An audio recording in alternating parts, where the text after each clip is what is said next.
नमस्कार विद्यार्थी मित्रांनो, आपल्या सर्वांचं स्वागत आहे महाराष्ट्र नर्सिंग ऑफिसर्सच्या टार्गेट सीएचओ या सिरीजमध्ये. तर ही सिरीज अशा स्टुडंटसाठी आहे जे काय करत आहेत, स्पेशली सीएचओचं प्रिपरेशन करत आहेत. या सिरीजमध्ये आपण काय करत असतो, मोस्ट एक्सपेक्टेड एमसीक्यूज बघत असतो. आणि आजचा आपला सिरीजचा किती एपिसोड आहे, 53वा एपिसोड आहे. याच्या अगोदरचे 52 एपिसोड ज्यांनी कोणी बघितले नसतील त्यांनी काय करायचे, एपिसोड पूर्ण बघून घ्यायचे, जेणेकरून काय लागेल, तुम्हाला एक लिंक लागेल.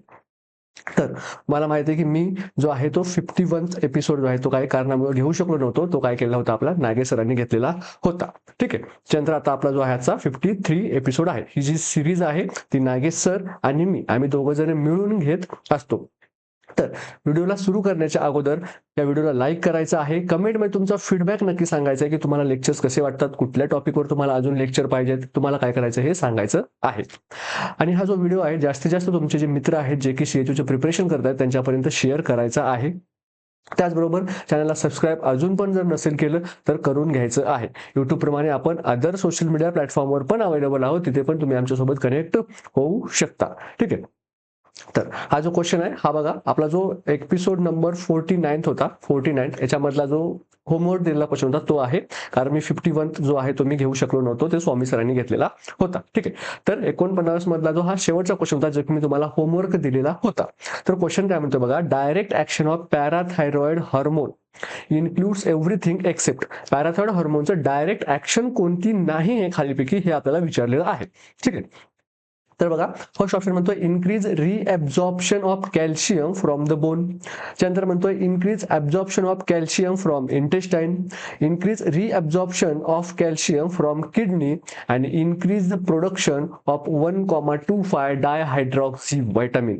तर बघा, तुमचा जो पॅराथायरॉइड ग्लँड आहे, तुमची जी पॅराथायरॉइड ग्लँड आहे ही कुठं आहे, बरोबर कुठं आहे, थायरॉइड ग्लँडच्या मागे आहे. बरोबर. तर ही ग्लँड काय करते, दोन हार्मोन सिक्रेट करते. कुठलं कुठलं, एक तर सिक्रेट करते पॅराथायरॉइड हार्मोन आणि दुसरं कुठलं करते, कॅल्सिटोनिन करते. ठीक आहे. आणि थायरॉइड हार्मोन जो आहे तुमचा, हा हार्मोन रिस्पॉन्सिबल आहे कशासाठी, responsible for metabolism of calcium and phosphate. Calcium आणि फॉस्फेटच्या मेटाबॉलिझमचं काम कोण करतं, तर तुमचं पॅराथायरॉइड हार्मोन करतं. यांचं जे रेग्युलेशन आहे मेटाबॉलिझमचं, कमी करणं जास्त करणं जे काय असेल ते बघूया आपण पुढे. ते कोण करतं, तुमचं पॅराथायरॉइड हार्मोन करतो. तर तो कसा करतो बघा, पॅराथायरॉइड जो हार्मोन आहे तुमचा तो दोन वेने ऍक्ट करतो. एक तर तो डायरेक्टली ऍक्ट करतो. ठीक आहे. एक तर तो काय करतो, डायरेक्टली ऍक्ट करतो. आणि एक तर कसा करतो, इनडायरेक्टली ऍक्ट करतो. कसा ऍक्ट करतो, इनडायरेक्टली ऍक्ट करतो. एक तर डायरेक्टली करतो किंवा मग इनडायरेक्टली करतो. ठीक आहे. डायरेक्टली करतो म्हणजे काय करतो, स्वतः पॅराथायरॉइड हार्मोन जातो आणि काहीतरी काम करून येतो, त्याला आपण काय म्हणतो, तो त्याचं ऍक्शन जे आहे कसं, डायरेक्ट ऍक्शन आहे म्हणतो. किंवा इनडायरेक्टली म्हणजे कसं, तो पॅराथायरॉइड हार्मोन जो आहे तो काय करतो, कोणाला तरी सांगतो, बाबा माझं असं असं एक काम आहे, तू काम करशील का. आणि मग जेव्हा ते काम होतं तेव्हा त्याला आपण काय म्हणतो, ते काम कसं केलं, इनडायरेक्ट करतो. तुम्हाला जर कुठेतरी तहसीलमधून जायचं असेल आणि तुम्हाला इन्कम सर्टिफिकेट काढायचं असेल फॉर एक्झाम्पल, मग तुम्ही जर स्वतः जाऊन तहसीलदाराकडे गेला, स्वतः जाऊन त्याची साईन वगैरे घेतला, स्वतः जर तुम्ही सर्टिफिकेट आणला, तर तुम्ही ते सर्टिफिकेट कसं आणलं, डायरेक्टली आणलं. पण त्याच जागी तुम्ही काय केलं, एक एजंट लावला. त्या एजंटला म्हणलं, बाबा हे घे, सर्टिफिकेटला 100 रुपये लागतात, मी तुला 200 रुपये देतो, तू जा आणि माझ्यातर्फे तू जा आणि काय कर, तहसीलदाराकडून माझं इन्कम सर्टिफिकेट घेऊन ये. मग हे तुम्ही कसं केलं, इनडायरेक्टली केलं. तुम्ही डायरेक्टली जाऊन तुम्ही गेलात का नाही, तुम्ही फक्त 100 रुपये दिले त्याला एक्स्ट्रा. ठीक आहे. तर हे काय, पॅराथायरॉइड हार्मोनचे असे दोन फंक्शन असतात. एक तर तो डायरेक्टली जाऊन स्वतः करतो किंवा काय करतो, दुसरं कोणाला तरी जाऊन तिथं करायला लागतो. ठीक आहे. मग तो डायरेक्टली स्वतः जाऊन काय काय करतो, एक तर तो काय करतो, बोनकडे जातो. ठीक आहे. बोनकडे जातो. हा तुमचा बोन आहे. ठीक आहे. हा तुमचा काय आहे, बोन आहे कुपोषितवाला. हा बोनला काय म्हणतो, तो त्या बोनला म्हणतो, इथून काय कर, तुझं मला जरासं कॅल्शियम दे. आणि हे कॅल्शियम घेऊन तो कुठे जातो, ब्लड स्ट्रीम मध्ये जातो. मग हे काय करतं, बोन मधलं कॅल्शियम जे आहे ते कुठं आणतं, ब्लड स्ट्रीम मध्ये आणतं. ठीक आहे. तो काय करतो, बोन मधलं कॅल्शियम नेऊन ब्लड स्ट्रीम मध्ये सोडतो. ठीक आहे. म्हणजेच तो काय करतो, ऑस्टिओक्लास्टचं परफॉर्मन्स कसा करतो, इम्प्रूव्ह करतो. ऑस्टिओक्लास्ट अशा बोनच्या सेल असतात जे की काय करतात, त्याला आपण काय म्हणतो, बोन डिस्ट्रॉइंग सेल असं आपण म्हणतो. बोन डिस्ट्रॉइंग सेल असं आपण का म्हणतो, कारण तिथं काय होत आहे, बोन मधलं कॅल्शियम ब्लड मध्ये जात आहे, म्हणजे तुमच्या बोनची डेन्सिटी कमी होत आहे. बरोबर. म्हणून आपण त्याला काय म्हटलं, बोन डिस्ट्रॉइंग सेल म्हटलं. त्यानंतर अजून एक सेल असते, कुठली, तिला आपण म्हणतो ऑस्टिओब्लास्ट असं आपण म्हणतो. तिला आपण काय म्हणतो, बोन फॉर्मिंग सेल असं आपण म्हणतो. त्याच्यामध्ये काय होतं, बोनचं फॉर्मेशन होतं, जी बोनची ग्रोथ होते त्याच्यामध्ये फॉर्मेशनसाठी मदत करते, आपण त्याला ऑस्टिओब्लास्ट असं आपण म्हणतो. तर ऑस्टिओब्लास्ट आणि ऑस्टिओक्लास्टचं थोडंसं अपोजिट जे आहे ते आपल्याला काम बघायला मिळतं. तर डायरेक्टली मध्ये फर्स्ट फंक्शन काय करतो, पॅराथायरॉइड हार्मोन तुमचा बोनकडे जातो आणि बोनला काय म्हणतो, बाबा तुझ्याकडचं कॅल्शियम जे आहे ना मला थोडंसं उधार दे, आणि मी काय करणार आहे ते नेऊन कुणाला देणार आहे, ब्लड स्ट्रीम मध्ये टाकणार आहे, कारण तिथे कमतरता जाणवत आहे. ठीक आहे, हे काय करतं, रेग्युलेशन कोण करतं, डायरेक्ट फॉर्म मध्ये पॅराथायरॉइड हार्मोन करतो. दुसरी गोष्ट तो काय करतो, किडनीकडे जातो. दुसरी गोष्ट किडनीकडे जातो आणि किडनीमध्ये जेवढं काही कॅल्शियम जे काही वेस्ट बाहेर जाणार होतं त्याला काय करतो, रिअब्झॉर्ब करून घेण्याचं काम करतो. किडनी मधल्या नेफ्रॉन पार्ट मध्ये जातो आणि नेफ्रॉन मध्ये जाऊन काय करतो, तो रिअब्झॉर्प्शन ऑफ कॅल्शियम करतो. काय करतो, रिअब्झॉर्प्शन ऑफ कॅल्शियम, कॅल्शियमचं काय करतो, रिअब्झॉर्प्शन करतो. आणि तिसरं काम काय करतो, तो व्हिटॅमिन डी जो आहे आपला, व्हिटॅमिन डी, त्या व्हिटॅमिन डीचं कन्व्हर्जन कशामध्ये करतो, 1,25 डायहायड्रॉक्झी व्हिटॅमिन डी, 1,25 डायहायड्रॉक्झी व्हिटॅमिन डी मध्ये काय करतो, कन्व्हर्जन करतो. हे कामं करून करतो पॅराथायरॉइड हार्मोन. कसा करतो, डायरेक्टली करतो. मग इनडायरेक्टली कामं कुठले करतो, इनडायरेक्टली कामं करता असताना त्याला काय करायला लागतं, इंटेस्टाईन मधून जर कॅल्शियमचं रिअब्झॉर्प्शन करायचं असेल तर तो काय करतो, हा जो vitamin 1,25 dihydroxy vitamin D J आहे तो काय करतो, इंटेस्टाईन मधून कॅल्शियमचं रिअब्झॉर्प्शन करतो. ठीक आहे, म्हणजेच हे जे कॅल्शियमचं रिअब्झॉर्प्शन केलं हे डायरेक्टली पॅराथायरॉइड हार्मोन केलं का, नाही, पण कोणी केलं, 1,25 डायहायड्रॉक्सी व्हिटॅमिन डी ने केलं, जे की कुणी बनवलं होतं, पॅराथायरॉइड हार्मोननी बनवलं होतं. म्हणजे याच्यामध्ये काय केलं, इनडायरेक्टली त्याने ते काम करून घेतलेलं आहे. कुणाकडून, 1,25 डायहायड्रॉक्सी व्हिटॅमिन डी करून घेतलं. तो स्वतः गेला होता का तिथे करायला इंटेस्टाईन मध्ये, पॅराथायरॉइड हार्मोन स्वतः इंटेस्टाईन मध्ये गेला नव्हता, पण त्याने काय केलं, कॅल्शियमचं रिअब्झॉर्प्शन करून घेतलं. कुणाकडून, 1,25 डायहायड्रॉक्सी व्हिटॅमिन डी कडून काम करून घेतलेलं आहे. तर बॅक टू द क्वेश्चन, आपला क्वेश्चन काय म्हणतोय बघा, की कुठलं जे आहे ते डायरेक्ट ऍक्शन जे आहे ते नाही आहे, एक्सेप्ट आहे बघा इथे. ठीक आहे, तर increase reabsorption of calcium from bone करतो का, तर हो, बोनकडे जातो आणि बोनला काय म्हणतो, बाबा तुझं थोडंसं कॅल्शियम मला उधार दे, मला कुणाला द्यायचं आहे, रक्त जे ब्लड स्ट्रीम आहे, रक्त जे आहे त्याच्यामध्ये द्यायचं आहे, तिथे मिसळायचं आहे, कारण तिथं कमी पडत आहे. Increase absorption of calcium from intestine, calcium intestine मधून कॅल्शियम डायरेक्टली करू शकतो का, तो नाही. तो काय करतो, जो 1,25 डायहायड्रॉक्सी व्हिटॅमिन डी आहे त्याला सांगतो की बाबा तिथं जा आणि करून घे. थर्ड ऑप्शन काय म्हणतो बघा, increase reabsorption of calcium from kidney, करू शकतो का, तर हो, नेफ्रॉनला सांगू शकतो बाबा जे काय तू कॅल्शियम वेस्ट करतायस ते वेस्ट करू नको, काय करते, थोडंसं ब्लड मध्ये रिअब्झॉर्ब करायला दे. Increase production of 1,25 dihydroxy vitamin D करतं का, तर हो, व्हिटॅमिन डीचं कन्व्हर्जन 1,25 डायहायड्रॉक्सी व्हिटॅमिन मध्ये करण्याचं काम कोण करतं, पॅराथायरॉइड हार्मोन करतो आपला. म्हणून इथे काय येणार आहे, आपला बी जो आहे तिथे काय येणार आहे, करेक्ट आन्सर असणार आहे. मी तुम्हाला हे होमवर्क दिलं होतं, बऱ्याच जणांनी करेक्ट आन्सर दिले होते. चला नेक्स्ट क्वेश्चन बघूया. Ejaculatory duct opens into, ejaculatory duct कशाशी संबंधित आहे, तर ही आहे मेल रिप्रोडक्टिव्ह सिस्टीम. इजॅक्युलेशन काय आहे, इजॅक्युलेशन याच्यामध्ये या प्रोसेसमध्ये काय होतं, ते तुमचं सीमेन आहे हे काय होतं, बाहेर पडतं, त्याला आपण काय म्हणतो, इजॅक्युलेशन म्हणतो. ही काय एक प्रोसेस आहे, कशामध्ये, मेल जी आहे जेव्हा सेक्शुअल कॉन्टॅक्ट होतो किंवा त्याला आपण काय म्हणतो, कॉप्युलेशन म्हणतो, त्याच्यामध्ये काय होतं, इजॅक्युलेशन हा एक पार्ट असतो, ही एक प्रोसिजर असते आणि त्याच्यामध्ये काय असते, इजॅक्युलेटरी डक्ट असतात. इजॅक्युलेटरी डक्ट कशी बनते, तर बघा, मेलमध्ये जे काही स्पर्म्स बनतात ते कुठल्या प्रोसेसने बनतात, तर स्पर्मॅटोजेनेसिसने बनतात. कुठल्या प्रोसेसने बनतात, स्पर्मॅटोजेनेसिस. यालाच आपण काय म्हणतो, फॉर्मेशन ऑफ स्पर्म्स कसे फॉर्म होतात ती जी प्रोसेस आहे त्याला आपण काय म्हणतो, स्पर्मॅटोजेनेसिस म्हणतो. मग ही स्पर्मॅटोजेनेसिस जे आहे होतं कुठं, हे होतं सेमिनिफेरस ट्युब्युल्स मध्ये होतं. ठीक आहे, ह्या सेमिनिफेरस ट्युब्युल्स कुठं असतात, तर हे असतात कुठं, टेस्टिस मध्ये. ठीक आहे, हे जे काही टेस्टिस असतात, टेस्टिस मध्ये जे काही कुठला असतात, स्क्रोटल सॅक मध्ये का दोन जे आहेत तुमचे टेस्टिस, एक लेफ्ट आणि एक राईट, असे दोन टेस्टिस असतात, जे की स्क्रोटल सॅक मध्ये काय असतात, एनक्लोज असतात.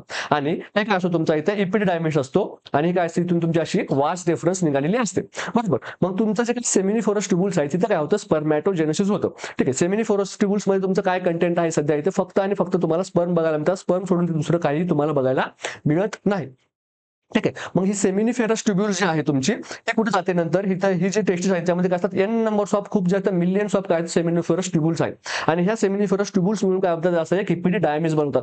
आणि मग हे तुम्ही जेव्हा इपिडिडायमिस बघणार, ठीक आहे, या इपिडिडायमिसच्या ऍक्च्युअली 3 पार्ट असतात. एक असतो तुमचा हेड, दुसरं बॉडी आणि तिसरं असतो टेल. ठीक आहे. हा जो हेड पार्ट असतो, हा हेड पार्ट काय करतो, फक्त स्पर्मला रिसिव्ह करण्याचं काम करतो. स्पर्मला रिसिव्ह करण्याचं काम करतो. आणि ही जी बॉडीवाला पार्ट आहे, हे काय करतं, हे जो आहे तो स्टोरेज करण्याचं काम करतो. स्टोरेज करण्याचं काम करतो. ठीक आहे. आणि हे काय करतं, टेल जे आहे ते काय करतं, पुढील जे पार्ट आहे तिकडे काय करतं, ते तुमचे स्पर्म जे आहे ते काय करतं, त्याला पास करतं. ठीक आहे, पास करतं. हिपिडायमिस जे आहे, हिपिडायमिस जे आहे ते पुढे काय होते, वास डेफरन्स म्हणून कनेक्ट होते. ठीक आहे. त्यानंतर हिपिडायमिस कुठे जाते, वास डेफरन्स, आपण वासा डेफरन्स असं सुद्धा म्हणतो. ठीक आहे. ही वास डेफरन्स जी आहे तिथे जाते. त्याच्यानंतर मग ही जी तुमची वासा डेफरन्स आहे, त्या वासा डेफरन्सला कोण येऊन मिळतं, तुमची जी इथं वासा डेफरन्स तयार झाली होती, वासा डेफरन्स तयार झाली होती, या वासा डेफरन्सला कोण येऊन मिळतं, तर या वासा डेफरन्सला येऊन मिळतं कोण, सेमिनिफेरस ट्युब्युल्स. सॉरी, सेमिनिफेरस ट्युब्युल नाही, तिथं तुम्हाला येऊन मिळतं सेमायनल व्हेसिकल. सेमायनल व्हेसिकल.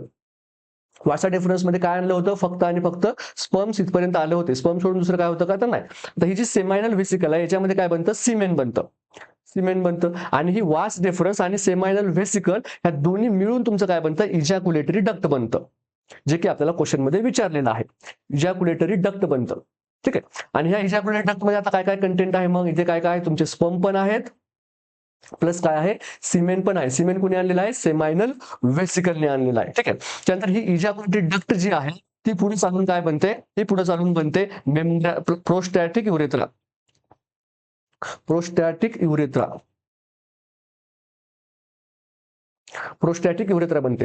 तर ही जे तुमचा युरेथ्रा असतो, ठीक आहे, युरेथ्रा जो असतो हा काय आहे बघा, एक तर फर्स्ट पॉइंट आहे की हा आहे कॉमन पॅसेज.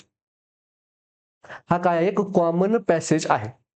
मग कुणाकुणाचा कॉमन पॅसेज आहे, युरिन आणि जे स्पर्म किंवा सेमायनल जे काही फ्लुइड आहे, स्पर्म आणि सिमेन, या दोघांचा काय आहे, एक कॉमन पॅसेज आहे. मेल्स मध्ये जे आहे ते युरेथ्रा वेगळा, आणि जे तुमचं जसं फिमेल मध्ये आपण काय बघतो की जे तुमचा जेनायटलचा जो पॅसेज आहे तो वेगळा बघायला मिळतो, आणि जे युरिनचा पॅसेज आहे तो वेगळा बघायला मिळतो. दोन ओपनिंग आपल्याला फिमेल मध्ये बघायला मिळतात, पण मेल मध्ये आहे ते एकच ओपनिंग असते. तुमचं स्पर्म्स पण त्याच ओपनिंग मधून येतात आणि युरिन पण त्याच ओपनिंग मधून येतात. ठीक आहे. म्हणून हा काय झाला, कॉमन पॅसेज झाला. आता प्रोस्टॅटिक युरेथ्रा जो असतो त्याच्या आजूबाजूला काय असतात बघा, अशा ग्लँड असतात दोन. ठीक आहे. ही जी ग्लँड असते, ही ग्लँडला आपण काय म्हणतो, प्रोस्टेट ग्लँड असं आपण म्हणतो. ठीक आहे. आणि ही प्रोस्टेट ग्लँड आहे म्हटलं, रुची पण काहीतरी सिक्रेशन असणार. ठीक आहे. मग या प्रोस्टॅटिक युरेथ्रामध्ये आपल्याला कंटेंट काय बघायला मिळणार, इथे आपल्याला बघायला मिळणार स्पर्म, त्यानंतर सिमेंट जे की वरून आलेला इजॅक्युलेटरी डक्ट मधून. ठीक आहे. स्पर्म प्लस सिमेंट आणि प्लस काय असणार, इथं प्रोस्टॅटिक फ्लुइड असणार आहे. प्रोस्टॅटिक फ्लुइड, प्रोस्टेट ग्लँडचं जे काही स्वतःचं फ्लुइड आहे ते पण इथे आपल्याला बघायला मिळणार. त्याच्यानंतर हे प्रोस्टॅटिक युरेथ्रा जो आहे तो पुढे चलून काय बनतो, मेम्ब्रॅनस युरेथ्रा बनतो. मेम्ब्रॅनस युरेथ्रा बनतो. युरेथ्राचे काय ते फक्त आणि फक्त डिवायडेशन आहे. ठीक आहे. याच्यामध्ये काय वेगळं नाही आहे. त्यानंतर हा जो मेम्ब्रॅनस युरेथ्रा आहे तोच पुढे जाऊन काय बनतो, तुमचा पेनाइल युरेथ्रा बनतो. पेनाइल युरेथ्रा बनतो. त्यालाच आपण काय म्हणतो, स्पॉन्जी युरेथ्रा असं सुद्धा म्हणतो. स्पॉन्जी युरेथ्रा असं सुद्धा म्हणतो, जो की काय करतो, तुमचा इरेक्शन मध्ये पार्टिसिपेशन करतो. ठीक आहे. इरेक्शन मध्ये पार्टिसिपेशन करतो. ठीक आहे. म्हणून याला आपण काय म्हणतो, स्पॉन्जी युरेथ्रा असं आपण म्हणतो. स्पंज लाईक स्ट्रक्चर असतो, आणि जेव्हा ब्लड फ्लो वाढतो तेव्हा काय होतं, इरेक्टाईल फंक्शन तिथे होत असतात. त्यामुळे कसं असतं, स्ट्रक्चर हे स्पंज सारखं असतं, ज्यामध्ये ब्लड गेल्याच्या नंतर ते इरेक्ट होतं. नंतर पेनाइल युरेथ्रा जो आहे तो पुढे जाऊन तुमचा कुठे जातो, एक्सटर्नल युरेथ्रल मियाटस किंवा युरेथ्रल ओपनिंग म्हणू शकता तुम्ही त्याला. ठीक आहे. सोप्या भाषेमध्ये, उगाच अवघड भाषेत जायचं नाही आपल्याला. ओपनिंग किंवा मियाटस, युरेथ्रल ओपनिंग. त्यानंतर बघा, तुमचे जे इजॅक्युलेटेड डक्ट पासून तुमचे जे स्पर्म्स किंवा सिमन जो काही तुमचा कंटेंट आहे तो येण्यासाठी तुम्हाला एवढ्या साऱ्या प्रोसेस करून यायला लागतं. आणि हा जो तुमचा पेना युरेथ्रा, इथे अजून एक ग्लँड असलेला आपण कुठली ग्लँड म्हणतो, काउपर्स ग्लँड म्हणतो. ठीक आहे. कुठली ग्लँड म्हणतो, काउपर्स ग्लँड. काउपर्स ग्लँड म्हणतो. आणि ह्या काउपर्स ग्लँडचे पण इथं सिक्रेशन होतात, काय होतात, मिक्स होतात. आणि मग तुमचं ऍट दी एंड जेव्हा काय होतं, तुमचं सिमेंट बाहेर पडतं, जेव्हा इजॅक्युलेशन होतं, तर त्या इजॅक्युलेशन मध्ये काय काय असतं, स्पर्म असतात जे की कुठे बनले होते, सेमिनिफेरस ट्युब्युल्स मध्ये बनले होते. त्यानंतर काय असतं, सिमेंट असतं जे की कुठे आणलं होतं, कुणी आणलं होतं, सेमायनल व्हेसिकल्सने. बघा इथे इथं काय झालं होतं, तुमचं सिमेंट जे आहे ते इथून आलं होतं. त्याच्यानंतर काय असतं, प्रोस्टॅटिक फ्लुइड असतं. प्रोस्टॅटिक फ्लुइड असतं, हे कुठं ऍड झालं होतं, प्रोस्टॅटिक युरेथ्रा इथे ऍड झालं होतं. त्यानंतर अजून काय बघायला मिळतं आपल्याला, काउपर्सचे सिक्रेशन बघायला मिळतात. ठीक आहे. काउपर्स ग्लँडचे सिक्रेशन पण आपल्याला याच्यामध्ये बघायला मिळतं. ठीक आहे.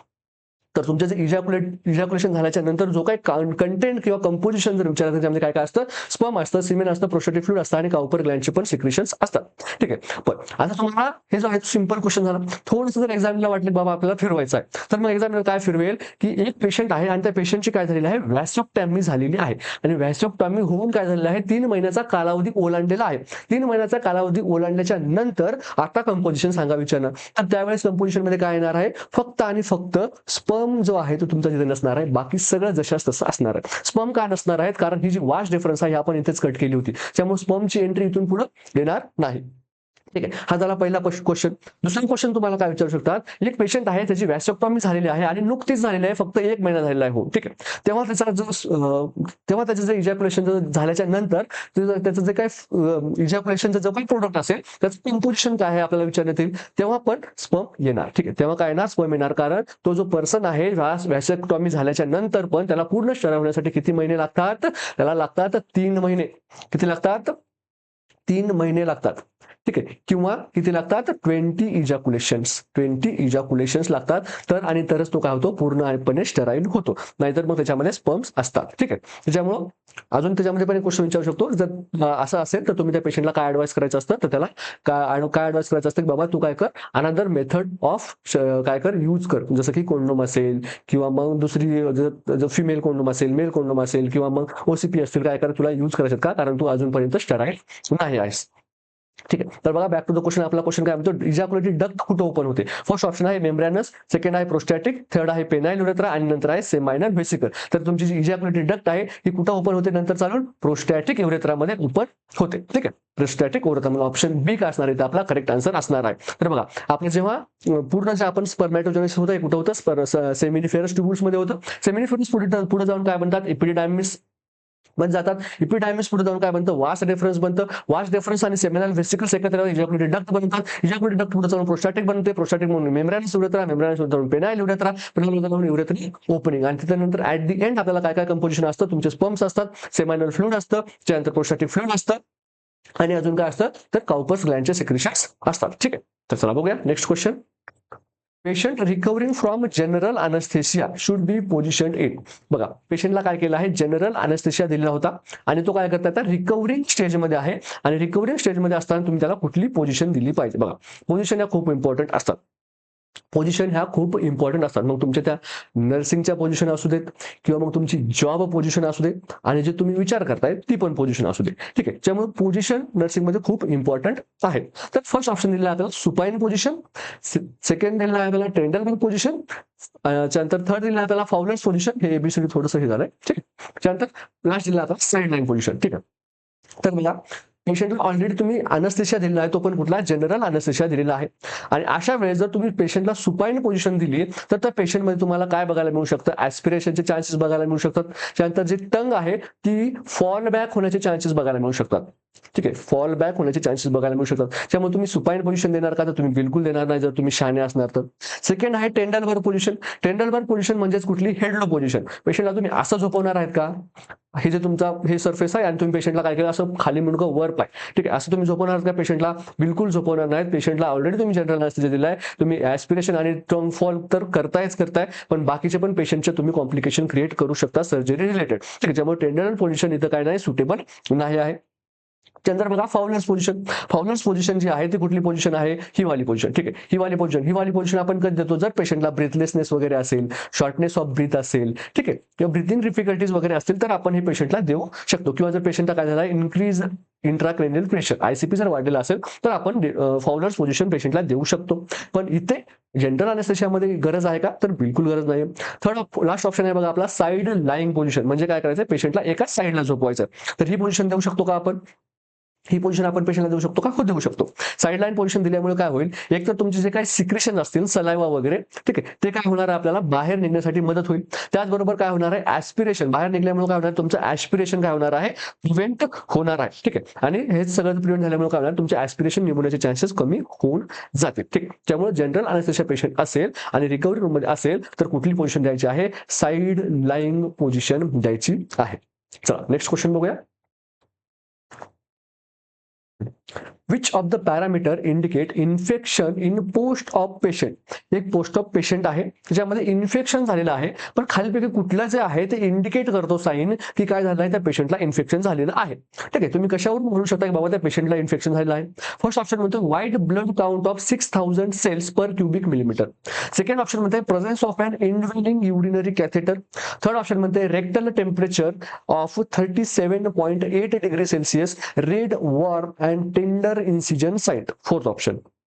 बघा, तुम्हाला काय सांगितलेलं आहे की पेशंट आहे आणि त्या पेशंटचा 6000 जे आहे ते काय झालं आहे, टोटल डब्ल्यूबीसी काउंट टीएलसी जो आहे तो किती आहे, 6000 आहे. आणि टीएलसी 6000 आहे याचा अर्थ तुम्ही असं म्हणू शकता का की त्या पेशंटला इन्फेक्शन झालेलं आहे. तर बघा, नॉर्मली पेशंटचा जो टीएलसी असतो तो किती असतो, 4 ते 11,000 असतो. ठीक आहे, 4 ते 11,000 असतो टोटल ल्युकोसाइट काउंट. टीएलसी म्हणजे त्याच आपण टोटल डब्ल्यूबीसी काउंट सुद्धा म्हणतो. तर टीएलसी काउंट 4 ते 11,000 असेल तर तो आपण म्हणतो नॉर्मल आहे. इथे किती दिला आपल्याला, 6000 दिला. याचा अर्थ काय, तो नॉर्मल रेंजमध्ये आहे. म्हणजे याच्यामध्ये आपण कुठली अबनॉर्मॅलिटी काय करू शकतो, आपण याच्यामध्ये अबनॉर्मॅलिटी बद्दल आपण विचार करू शकतो का, तर विचार करू शकत नाही, म्हणून हा ऑप्शन तर येणार नाही.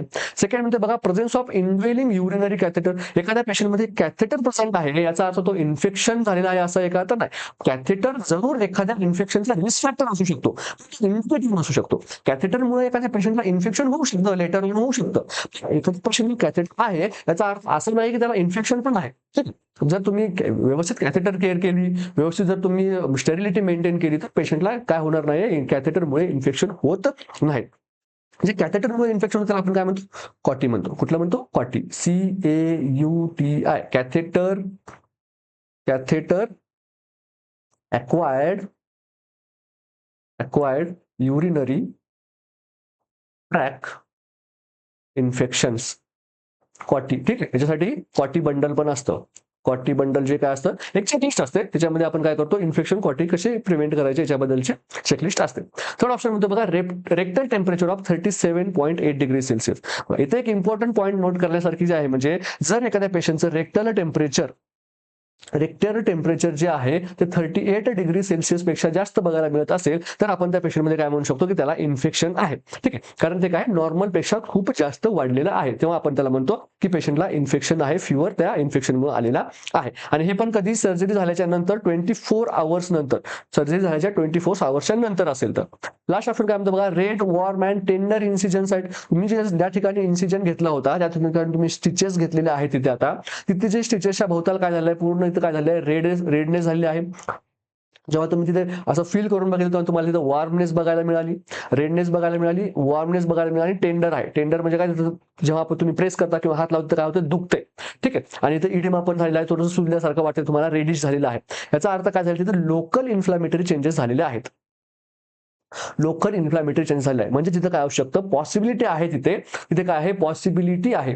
कशाची पॉसिबिलिटी आहे, कशाची, इन्फेक्शनची. कशामुळे, तर तिथं तुम्हाला लोकल चेंजेस दिसत आहेत. ठीक आहे, लोकल इन्फ्लामेटरी चेंजेस तुम्हाला तिथे दिसत आहेत, म्हणून ऑप्शन डी काय असणार आहे इथे आपला करेक्ट आन्सर असणार आहे. ठीक आहे, इन्फ्लामेशन आणि इन्फेक्शन याच्यामध्ये थोडासा मायन्यूटचा एक डिफरन्स आहे, तो तुम्हाला मी ऑलरेडी सांगितलेला आहे. चला, नेक्स्ट क्वेश्चन घेण्याच्या अगोदर बघा, त्रिशूला सिरीज ही जी आहे ती आपली कशाची सिरीज आहे, एमसीक्यूची सिरीज आहे. ब्रह्मास्त्र सिरीज आपली थेरी सिरीज आहे. दररोज संध्याकाळी 7 वाजता असते, 7 वाजता संध्याकाळी अल्टरनेट डेला असते. त्यानंतर हा काय आहे, CHOचा 2023चा महाराष्ट्र CHOचा पेपर आहे. याचं जे कोणाला PYQ बघायचे असतील तर 1 ते 5 एपिसोड असे स्वामी सरांनी खूप चांगल्या प्रकारे समजून सांगितलेले आहे, तुम्ही ते बघू शकता. Next question, in the recovery room patient is shivering uncontrollably, the first nursing intervention is. Patient काय करतोय, पूर्ण थंडीने कुडकुडतो आहे. रिकव्हरी रूम मध्ये तुम्ही पेशंटला घेऊन आलेला आहात, पेशंट पूर्ण थंडीने कुडकुडत आहे, आणि तुम्ही आता पहिल्यांदा काय काम करणार, तर फर्स्ट ऑप्शन आहे provide blanket and continue oxygen. पेशंटला काय करा, ब्लँकेट घालून झोपवा आणि ऑक्सिजन द्या. सेकंड ऑप्शन म्हणते टेम्परेचर ऑफ द पेशंटचं काय करा, टेम्परेचर चेक करून बघा. थर्ड ऑप्शन म्हणते प्रोव्हाइड वॉर्म IV फ्लूइड, आणि फोर्थ ऑप्शन म्हणते इन्फॉर्म द सर्जन. तर हे क्वेश्चन कसं आहे, प्रायोरिटीवरचा क्वेश्चन आहे. याच्यातले सगळे जे ऑप्शन आहेत हे तुम्ही करायचे आहेत, नो डाऊट. याच्यातला एक पण ऑप्शन जो आहे तो चुकीचा नाहीये, पण आपल्याला विचारलं आहे प्रायोरिटी. ते आपल्याला काय विचारलं, प्रायोरिटी तुम्ही पहिल्यांदा काय करणार आहात. तर पेशंट काय करतो, तुमच्या समोर थंडीने कुडकुडत आहे.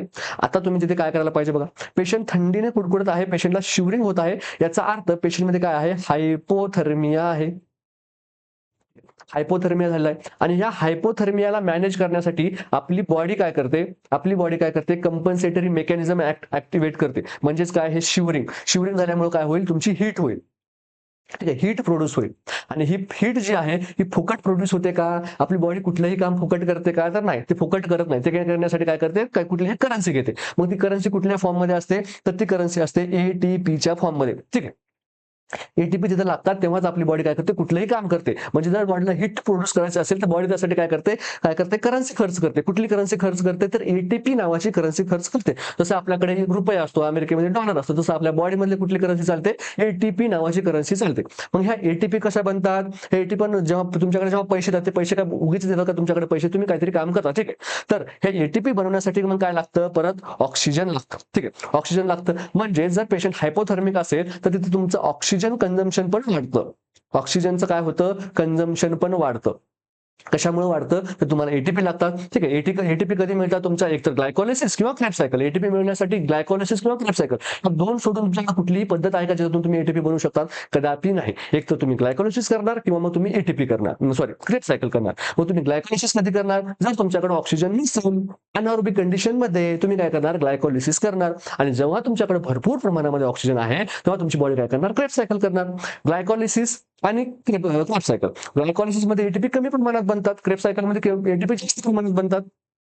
ग्लायकोलिसिस जर झालं तर थोड्या वेळाला काय होतं? लॅक्टिक ऍसिडचं प्रोडक्शन वाढतं आणि त्यानंतर काय होते? बॉडी थकते, बॉडी ऍसिडोसिस मध्ये जाते. पण ती जर क्रेब्स सायकल मध्ये केलं तर तसं काय होतं का? काय होत नाही.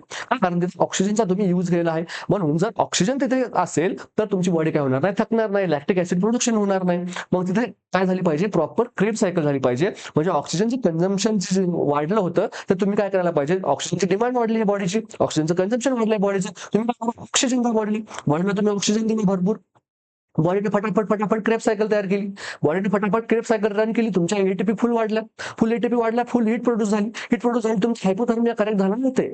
मग तुम्हाला वेगळं काय करायचं आहे का? त्याच्यामध्ये काहीच करायचं नाही. ठीक आहे. म्हणजे इथे बघा, जर तुम्ही पेशंटला शिवरिंगवाल्या पेशंटला जर तुम्ही काय केलं? ऑक्सिजन दिलं, तर ऑक्सिजन दिल्यामुळे काय होईल? तुमची क्रेब सायकल ऍक्टिव्हेट होईल. क्रेब सायकल ऍक्टिव्ह झाल्यामुळे एटीपी बनतील. एटीपी बनल्यामुळे तुमचं हीट प्रोडक्शन होईल आणि आपोआप तुमचा हायपोथर्मिया जो आहे तो करेक्ट होईल. ठीक आहे. पण ऑक्सिजन दिल्यापासून हे सगळं करेक्ट होण्यापर्यंत काय लागेल? थोडासा वेळ लागेल. ऍटलीस्ट 10 मिनिट तरी लागतील. ठीक आहे. 10 मिनिट तरी लागतील. मग तोपर्यंत तुम्ही थंड पेशंटला फक्त ऑक्सिजन लावून तसंच कुडकुडू द्यायचं काय? तर नाही. मग पेशंटला काय करा? ब्लँकेट पण द्या. ब्लँकेट दिल्यामुळे तुम्ही काय करा? थोडंसं एक्सटर्नल सोर्स ऑफ एनर्जी पण देणार आणि परत तुम्ही काय करताय? ऑक्सिजन पण मिळतात. त्याच्यामुळे काय होणार? तुमचं इंटरनली पण तुम्ही काय काम करताय? ऑक्सिजन देऊन, आणि एक्सटर्नली तुम्ही काम काय करताय? ब्लँकेट देऊन. ठीक आहे. म्हणजे तुमचा पेशंटचा हे करून तुम्ही हायपोथर्मिया जो तिथे प्रॉपरली करेक्ट करतात. सेकंड ऑप्शन म्हणतो take temperature of the patient. Patient गुडगुडत आहे आणि तुम्ही टेम्परेचर असेसमेंट करणार का? नाही. तुम्ही इंटरव्हेन्शन करणं इथं अपेक्षित आहे. तुम्हाला ऑलरेडी माहित आहे की शिवरिंगमुळे काय होणार आहे? पेशंटचं टेम्परेचर जे आहे ते कमी येणार आहे. पण तुम्हाला ऍक्च्युअल काय माहित नाही? ऍक्च्युअल जे आहे ते माहित नाही टेम्परेचर, की बाबा जे आहे ते 95 आहे का 94 आहे का 93 आहे. ठीक आहे. हे तुम्हाला माहित नाही. पण तुम्हाला एवढंच माहित आहे की नॉर्मल पेक्षा कमी आहे. ठीक आहे. त्यामुळे याच्यामध्ये परत तुम्ही चेक करून वेळ वाया घालणार आहात नाही. थर्ड ऑप्शन काय बघा? Provide warm IV fluid. तुम्ही विदाउट ऑर्डर देऊ शकता नाही. ठीक आहे. इमर्जन्सी कंडिशन मध्ये ठीक आहे, असं नाही देऊ शकत इथे. त्यानंतर मग लास्ट काय आहे? Inform the surgeon. प्रत्येक गोष्ट सर्जनला सांगून मोकळं व्हायचं आहे का आपल्याला? नाही. काय काय गोष्टी ज्या आहेत आपल्याला आपल्या लेवलला पण हँडल करायला लागतात, ज्या की आपल्या अख्यात्तरेमध्ये येतात. अख्यात्तरेमध्ये येणे म्हणजे ज्या काय आहेत त्या नर्सिंग प्रोसिजर आहेत, जे की आपण लिगल ज्या गोष्टी आहेत त्या सांभाळून पण करणं गरजेचं असतं. तर ठीक आहे. तर याच्यामध्ये जर चारही ऑप्शनला जर तुम्ही म्हटलात की सर काय करा, क्रमाक्रमाने सांगा की आम्ही कुठलं जे आहे ते केलं पाहिजे. तर बघा, सगळ्यात पहिले तुम्ही काय केलं पाहिजे? ब्लँकेट आणि जो O2 वाला ऑप्शन आहे तो केलं पाहिजे. ठीक आहे. ब्लँकेट आणि O2 दिलं पाहिजे. त्याच्यानंतर मग तुम्ही काय केलं पाहिजे? टेम्परेचर काय केलं पाहिजे? असेसमेंट केलं पाहिजे.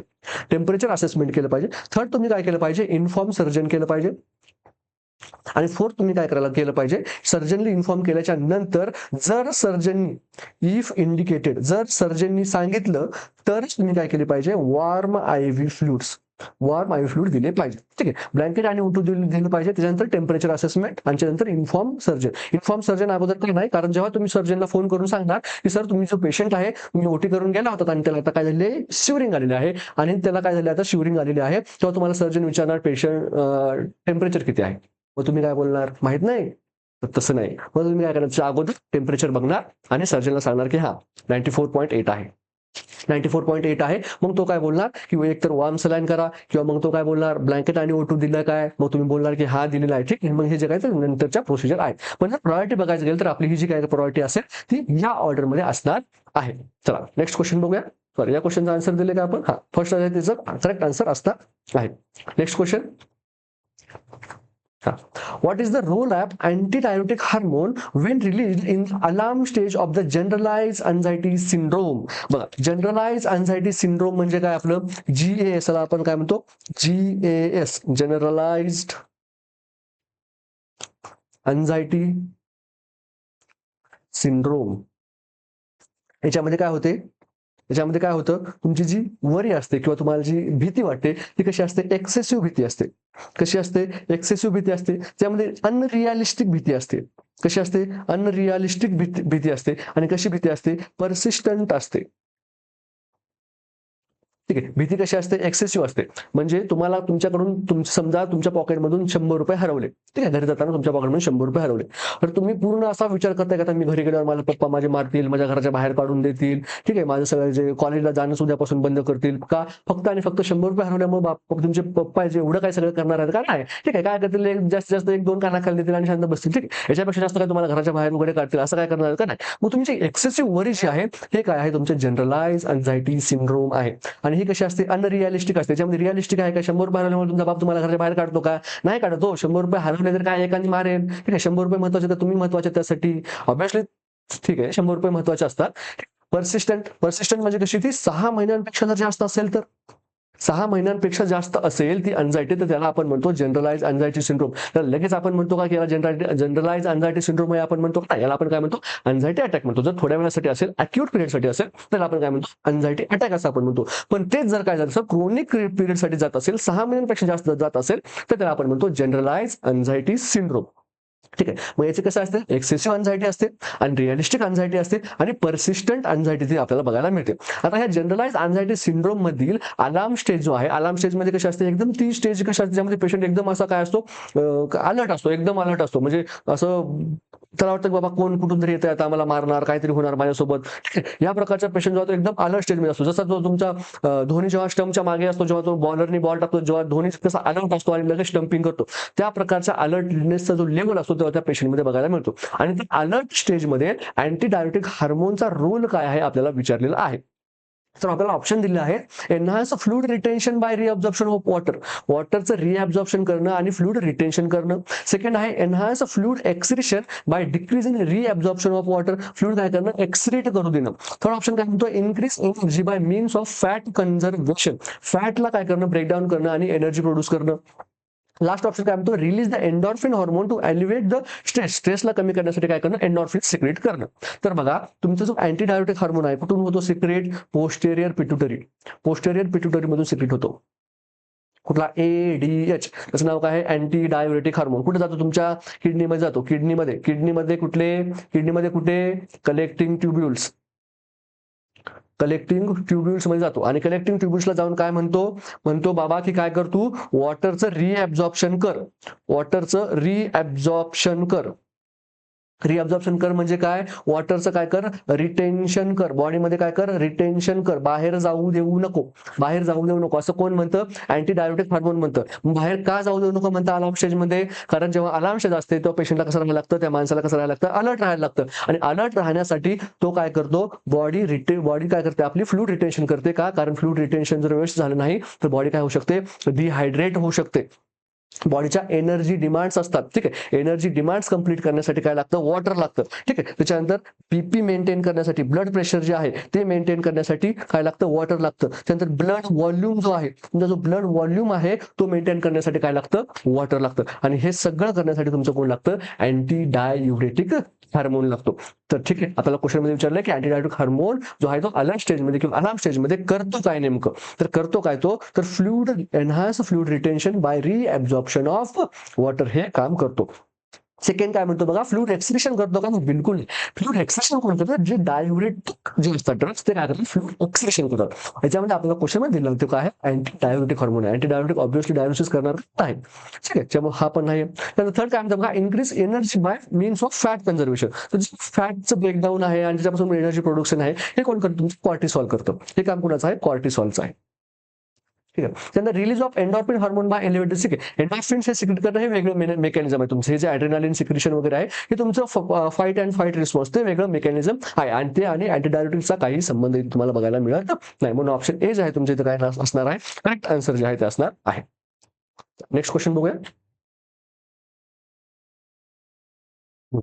Shock due to overwhelming of infection is known as. ठीक आहे, पेशंटला काय झालं होतं, इन्फेक्शन झालं होतं आणि त्या इन्फेक्शनला आपल्या बॉडीने काय केलं, ओव्हरवेल्मिंग रिस्पॉन्स दिला आहे. म्हणजे जेवढा द्यायला पाहिजे त्यापेक्षा खूपच जास्त इन्फेक्शनचं काय केलं, रिस्पॉन्स दिला आहे. म्हणजे आपली जी बॉडी आहे ह्या बॉडीने बाकीची तिची सगळी कामं सोडून दिली आणि सगळी जी ताकद आहे तिची ती कुणाच्या मागे लावलेली आहे, जो काय तो इन्फेक्टिव्ह एजंट आहे त्याच्या मागे लावली. म्हणजे बॉडीला बाकीचं काहीच घेणं नाही. बॉडीला बीपी मेंटेन करायची नाहीये, बॉडीला टेम्परेचर मेंटेन करायचं नाहीये, बॉडीला SpO2 मेंटेन करायचं नाहीये, बॉडीला मेंटल लेवल जी मेंटेन कॉन्शियसनेस लेवल आहे ती मेंटेन करायची नाही, बॉडीला काहीच कामं करायचं नाही. बॉडी फक्त हात धुवून मागे लागली कुणाच्या, त्या इन्फेक्शनच्या. हे कधी करते बॉडी ते विचारलेलं आपल्याला. फर्स्ट ऑप्शन आहे अनाफिलॅक्टिक शॉकमध्ये असं करते का, कार्डिओजेनिक शॉकमध्ये असं करतं का न्यूरोजेनिक शॉकमध्ये करतं, सेप्टिक शॉकमध्ये करतं.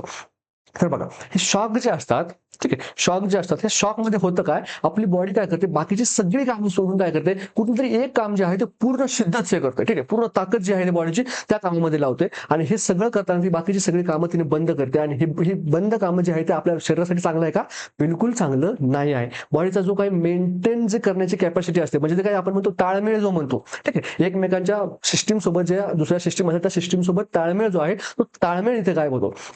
ठीक आहे, बॉडीनं काय अपेक्षित असतं बाबा, बॉडीनं एक standard level of mental consciousness level maintain करणं अपेक्षित असतं. हार्ट रेट मेंटेन, जे व्हायटल्स तुमचे, ठीक आहे, ऑर्गन्स आहेत त्या सगळ्या ऑर्गनचे व्हायटल फंक्शन्स जे आहेत ते नॉर्मली मेंटेन करणं अपेक्षित असतं. पण शॉकमध्ये काय होतं, तुमची जी बॉडी आहे, ठीक आहे, depends on the type of shock. म्हणजे फॉर एक्झाम्पल तुम्ही घेतला तर हायपोव्हॉल्युमिक शॉक असेल, हायपोव्हॉल्युमिक शॉक असेल. या हायपोव्हॉल्युमिक शॉकमध्ये काय होतं, तुमचे बॉडीमधलं काय होतं, ब्लडचा व्हॉल्यूम, ठीक आहे, बॉडीमधला ब्लड आणि फ्लूइड व्हॉल्यूम काय होतं, याच्यामध्ये लॉस होतो. फ्लूइड व्हॉल्यूम लॉस झाल्यामुळे काय होतं, तुमचं तुम्हाला काय बघायला मिळतं, बीपी कमी बघायला मिळतो, त्यानंतर टेम्परेचर कमी बघायला मिळतं. टेम्परेचर कमी बघायला मिळतं जेव्हा तुम्ही काय करता, पेरिफेरल पेशंटला टच करणार हाता पायाला, तुम्हाला स्किन कशी लागणार, कूल आणि काल्म स्किन लागणार. त्यानंतर इथं काय होतं, टॅकीकार्डिया होतो. टॅकीकार्डिया काय होतं, तर बॉडी काय करते, कंपन्सेट करण्याचा प्रयत्न करते. जे काही बीपी कमी झाला होता, जे काही फ्लूइड कमी झालं होतं ते काय करते, कंपन्सेट कमी करण्यासाठी आपल्याला काय बघायला मिळतं, टॅकीकार्डिया बघायला मिळतो. ठीक आहे, हे झालं कुठलं, हायपोव्हॉल्युमिक शॉकमध्ये. हे कधी होऊ शकतं, हे होऊ शकतं तुमचं जर एखाद्या पेशंटला काय असेल, ट्रॉमा असेल, ठीक आहे, ट्रॉमा असेल म्हणजे किंवा हिमोरेज असेल किंवा काय असेल, पेशंटला बर्न असेल, तर या कंडिशनमध्ये आपण हायपोव्हॉल्युमिक शॉक बघू शकतो. सेकंड जे आहे ते आपल्याला अजून कुठला टाईप शॉक बघायला मिळतो, तो आपल्याला बघायला मिळतो कार्डिओजेनिक शॉक. बघा, कार्डिओजेनिक शॉकमध्ये काय होतं, जेव्हा तुम्हाला काय असेल, मायोकार्डियल इन्फ्रॅक्शन असेल किंवा हार्ट फेल्युर असेल, याच्यामध्ये काय होतं, तुमचा जो कार्डियक आउटपुट आहे तो कमी होतो आणि कार्डियक आउटपुट कमी झाल्यामुळे तुमचा बीपी कमी होतो. ठीक आहे, त्यानंतर काय होतं, बीपी कमी झाला त्यानंतर टॅकीकार्डिया होतो, त्यानंतर बॉडीमध्ये काय होतं, टेम्परेचर पण काय होतं, कमी होतं. ह्या सगळ्या गोष्टी कुठे बघायला जातात, कार्डिओजेनिक शॉकमध्ये बघायला मिळतात. त्यानंतर आपल्याला कुठले शॉकचा टाईप बघायला मिळतो, आपल्याला बघायला मिळतो डिस्ट्रीब्युटिव्ह शॉक. डिस्ट्रीब्युटिव्ह शॉकमध्ये आपल्याला बघायला मिळतं सेप्टिक शॉक. ठीक आहे, त्याच्यानंतर आपल्याला बघायला मिळतं अनाफिलॅक्टिक शॉक. त्यानंतर आपल्याला बघायला मिळतं न्यूरोजेनिक शॉक. ठीक आहे, सेप्टिक शॉकमध्ये काय होतं, हे काय आहे, ओव्हरवेल्मिंग ऑफ इन्फेक्शन. बॉडीचा जो काय रिस्पॉन्स कसा आहे, हायपर सेन्सिटिव्ह रिस्पॉन्स आहे कुणाच्या अगेन्स्ट, इन्फेक्टिव्ह एजंटच्या अगेन्स्ट. ठीक आहे, त्याच्यामध्ये त्या कंडिशनला आपण काय म्हणतो, सेप्टिक शॉक असं आपण म्हणतो. याच्यामध्ये तुम्हाला क्लासिकल फाइंडिंग बघायला मिळते, म्हणजे बघायला मिळतो तुम्हाला TLC काउंट जो आहे तो पेशंटचा जास्त बघायला मिळतो. त्याचबरोबर पेशंटचा तुम्हाला बीपी कमी बघायला मिळतो, पेशंट तुम्हाला टॅकीकार्डिक बघायला मिळतो, पेशंटमध्ये तुम्हाला टेम्परेचर जे आहे तुम्हाला कमी बघायला मिळतं. हे जे सगळ्या कशामध्ये होतं, तुमच्या सेप्टिक शॉकमध्ये होतं. हे कधी जर पेशंटला इन्फेक्शन असेल तर इन्फेक्शनच्या वेळेस हे तुम्हाला सगळं बघायला मिळतं. त्यानंतर अनाफिलॅक्टिक शॉक. अनाफिलॅक्टिक शॉकमध्ये काय होतं, जेव्हा तुम्ही एखाद्या पेशंटला ड्रग वगैरे दिला तर त्या पेशंटला काय होते, एक सिव्हिअर त्या ड्रगची काय होते, सिव्हिअर रिॲक्शन येते, त्या ड्रगची पेशंटला सिव्हिअर रिॲक्शन येते आणि याला आपण काय म्हणतो, अनाफिलॅक्टिक शॉक म्हणतो. याच्यामध्ये तुम्हाला पल्मोनरी एडेमा जे आहे तुम्हाला क्लासिकल फीचर बघायला मिळतं, पल्मोनरी एडेमा. याच्यामध्ये पण काय होतं, पेशंटचा बीपी कमी होतो, पेशंट कसा होतो, टॅकीकार्डिक होतो, पेशंटचं टेम्परेचर जे आहे बॉडी टेम्परेचर ते कमी होतं आणि याच्यामध्ये SpO2 पण कमी होतो. का कमी होतो, कारण पल्मोनरी एडिमा आहे. ठीक आहे, त्यानंतर बघा न्यूरोजेनिक शॉक. हा शॉक तुम्हाला कधी बघायला मिळतो, जर एखाद्या पेशंटला ब्रेन किंवा स्पायनल कॉर्डला काय असेल, ट्रॉमा असेल, त्यावेळेस आपल्याला हा न्यूरोजेनिक शॉक बघायला मिळतो. त्या शॉकचं क्लासिकल फीचर आहे ते म्हणजे ब्रॅडिकार्डिया. सगळ्या आतापर्यंत मी तुम्हाला जेवढे शॉक सांगितले, सगळ्या शॉकमध्ये मी तुम्हाला काय सांगितलं की टॅकीकार्डिया होतो, पण न्यूरोजेनिक शॉकमध्ये तुम्हाला ब्रॅडिकार्डिया बघायला मिळतो. त्याचबरोबर टेम्परेचर जे आहे तर एक तर नॉर्मल असतं किंवा काय होतं, वाढतं. काय होतं, बॉडीचं टेम्परेचर आहे ते एकतर नॉर्मल राहतं किंवा वॉर्म लागतं. म्हणजे मी तुम्हाला आता पण काय सांगत आलो, की जेव्हा शॉक होतं पेशंटमध्ये, जेव्हा शॉकची कंडिशन असते तेव्हा काय होतं, पेशंटची बॉडी जी आहे ते स्किन टेम्परेचर कमी होतं. का कमी होतं, तर कूल आणि कामी स्किन होते, बॉडीचं फ्लूइड असतं ते कमी होतं. आणि याच्यामध्ये काय होतं, फ्लूइड टेम्परेचर जे आहे ते एकतर नॉर्मल राहतं किंवा वाढतं. ठीक आहे, कमी कधीच होत नाही. आणि याच्यामध्ये काय होतं, ब्रॅडी कार्डिया होतो. हे काय झालं, तुम्हाला न्यूरोजेनिक शॉकचं फीचर झालं. त्यानंतर अजून एक बघायला मिळतं ते म्हणजे आपल्याला ऑब्स्ट्रक्टिव्ह. ऑब्स्ट्रक्टिव्ह शॉकमध्ये काय होतं, फिजिकल कुठेतरी बॉडीमध्ये ऑब्स्ट्रक्शन आहे. बॉडीमध्ये काय आहे, कुठेतरी फिजिकल ऑब्स्ट्रक्शन आहे आणि त्याच्यामुळे काय झालं, शॉकची कंडिशन आली. जसं की तुमचं काय झालंय, न्यूमोथोरॅक्स किंवा पल्मोनरी एम्बॉलिझम हे जे सगळे आहे त्याच्यामध्ये आपल्याला काय बघायला मिळतं, ऑब्स्ट्रक्टिव्ह शॉक. ठीक आहे, तर शॉकचा जो एक मोठा जे आपण आहे थोडंसं ब्रीफ मध्ये बघितलेलं आहे. ठीक आहे, तर ओव्हर ऑफ इन्फेक्शनमुळे कुठलं होतं तर आपलं सेप्टिक शॉक जे आहे ते डी करेक्ट आन्सर आहे. न्यूरोजेनिक शॉक मध्ये काय बघायला मिळतं आपल्याला, ब्रॅडीकार्डिया, आणि जे टेम्परेचर आहे ते नॉर्मल राहतं किंवा काय होतं, वाढतं. ठीक आहे, कार्डिओजेनिक कधी होतं, आपला एमआय आणि काय असेल तुमच्या पेशंटमध्ये हार्ट फेल्युअर वगैरे असेल तर त्याच्यामध्ये काय होतं, कार्डियक आउटपुट कमी होतो आणि त्याच्यामुळे बाकीचे सगळे कॉम्प्लिकेशन्स तयार होतात. अॅनाफिलॅक्टिक शॉक मध्ये काय होतं, तुमचं क्लासिकल फीचर मी सांगितलं तुम्हाला, पल्मोनरी इडेमा. आणि हे कधी होतं, जर एखाद्या पेशंट तुम्ही एखादा ड्रग ऍडमिशन केला आणि त्याची काय होते, तुम्हाला इथं ऍडव्हर्स रिएक्शन बघायला मिळते. आणि ह्या ऍडव्हर्स रिएक्शन मध्ये अॅनाफिलॅक्टिक शॉक येते. आणि अॅनाफिलॅक्टिक शॉकची ड्रग ऑफ चॉईस इज कुठली, एडीआर, ऍड्रेनालिन ही काय आहे, ड्रग ऑफ चॉईस आहे. चल नेक्स्ट क्वेश्चन बघूया. Which of this statement is true regarding total body water. ठीक आहे, टोटल बॉडी वॉटरच्या रिगार्डिंग कुठली जी आहे ती स्टेटमेंट जी आहे ती आपल्याला काय आहे, करेक्ट आहे असं आपल्याला विचारलेलं आहे. तर बघा, फर्स्ट ऑप्शन दिला आपल्याला, the intracellular fluid compartment constitute half of the total body water. The ECF compartment म्हणजे कुठली, extra cellular fluid compartment, comprise about 40% of the body weight. About 10% of ECF compartment is comprised of plasma and the interstitial fluid constitute about 3/4 of extravascular compartment. तर बघा, जेव्हा आपण काय बघतो, जेव्हा आपण बॉडी फ्लूइड बघतो तेव्हा आपल्याला माहित असतं की काय, त्या बॉडीच्या फॉर एक्झाम्पल बॉडीच्या सेल्स आहेत. ठीक आहे, ह्या काय आहेत, बॉडीच्या सेल्स आहेत. ठीक आहे, ही काय झाली, बॉडीमधून एक ब्लड वेसल चाललेली आहे आणि या परत काय अशा सेल्स आहेत, अशा बॉडीच्या त्या अशा लागलेल्या आहेत. ठीक आहे, या जी ब्लड वेसल आहे याच्यामध्ये काय ब्लड आहे,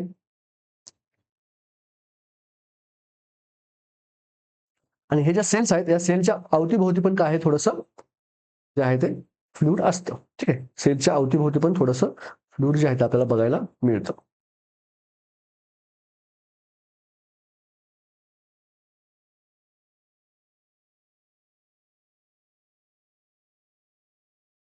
ठीक आहे, हे असे जे आहेत आपल्या बॉडीचे फॉर एक्झाम्पल कुठली तरी काय टिश्यू आहे आणि या टिश्यू मध्ये आपल्याला अशी कंडिशन बघायला मिळते, या टिश्यू मध्ये काय सेल्स आहेत, एक ब्लड वेसल आहे. ठीक आहे, आणि या ब्लड वेसल मध्ये काय ब्लड आहे, तो पण काय बॉडी फ्लूइड आहे, आणि ह्याचे सेल्स आहेत, या सेल्सच्या आत पण काय असतं, तुमचं फ्लूइड असतं. ठीक आहे, सेलच्या आत पण फ्लूइड असतं. मग याच्या सेलच्या आत फ्लूइड आहे, ठीक आहे, ब्लॅक कलरने डिनोट केले, याला आपण काय म्हणतो, इंट्रासेल्युलर फ्लूइड किंवा यालाच आपण काय म्हणतो, ICF. ठीक आहे, त्यानंतर हे जे सेलच्या बाहेर आहे, यालाच आपण काय म्हणतो, एक्स्ट्रा सेल्युलर फ्लूइड ECF. ठीक आहे, जे ग्रीन कलरने मी डिनोट केलं ते कुठलं आहे, तुमचं एक्स्ट्रा सेल्युलर फ्लूइड आहे.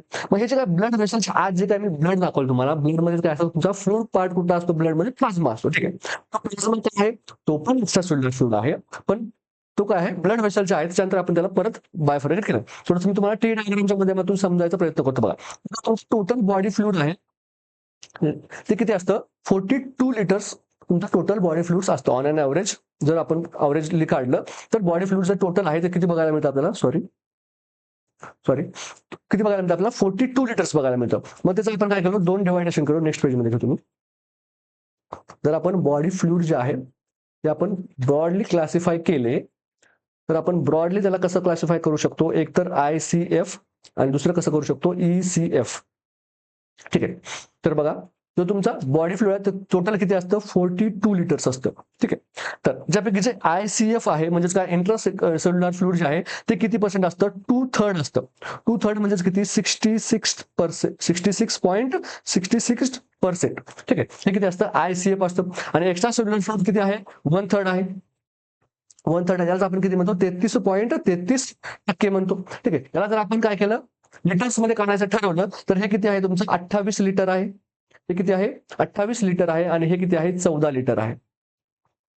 28 लिटर आणि हे किती आहे 14 लिटर आहे. आणि जे तुमचं ECF आहे हे फर्दर तुम्ही कसं करणार, डिवाइड जर केलं हे फर्दरली तर तुम्हाला कसं बघायला मिळणार बघा. एकतर ते काय असणार आहे इंट्राव्हॅस्क्युलर असणार आहे. इंट्राव्हॅस्क्युलर म्हणजेच कुठला तुमचा व्हेसलच्या आत असणार. मग व्हेसलच्या आत काय असतं तुमचं ब्लड असतं. ब्लड मध्येच फ्लुइड कुठला तर फ्लुइड कुठला आहे ब्लडचा प्लाझ्मा आहे.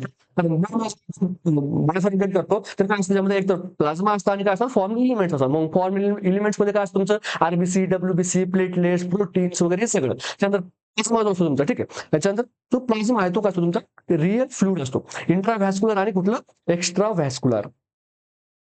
एक्स्ट्रा व्हॅस्क्युलर, ठीक आहे. म्हणजे तुमचा इंट्राव्हॅस्क्युलर आहे तो किती असतो 25% असतो, ठीक आहे. हा किती असतो 25% आणि हा किती असतो 75%. म्हणजे हे याला जर आपण 100% पकडलं, ठीक आहे, याला जर आपण 100% पकडलं तर ह्याच्या एक्स्ट्रा सेल्युलर फ्लुइड पैकी 25% कुठला आहे तुमचा इंट्राव्हॅस्क्युलर आहे आणि एक्स्ट्रा व्हॅस्क्युलर आहे. मग याच्या 25% जर आपण पकडलं तर किती येणार, याच्या 25% जर पकडलं किंवा 1/4 जर आपण पकडलं तर ते किती येणार नियर अबाउट किती येणार तुमचं 3 लिटर येणार. नियर अबाउट किती 3 लिटर. आणि हा नियर अबाउट किती असणार आहे मग इथं 11 लिटर, ठीक आहे. नियर अबाउट किती 11 लिटर. याला आपण काय म्हटलं 3/4 म्हणू शकतो का 75%ला आपण 3/4 म्हणू शकतो का, बरोबर.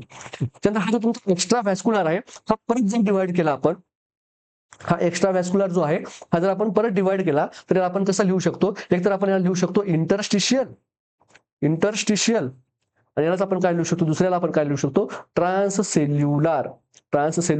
हा जो तुमचा इंटरस्टिशियल असतो, ठीक आहे, इंटरस्टिशियल असतो ह्याच्यामध्ये काय बघायला मिळतं बघा आपल्याला, ज्या तुमच्या सेल्स होत्या, ठीक आहे, ज्या तुमच्या सेल्स होत्या त्या सेल्सच्या मध्ये जे काही बाहेरचं जे फ्लुइड आहे इंटरस्टिशियल फ्लुइड, दोन सेलच्या मध्ये जे काही फ्लुइड आहे बाहेरचं त्याला आपण काय म्हटलं इंटरस्टिशियल फ्लुइड. हे किती असतात जवळपास 75%.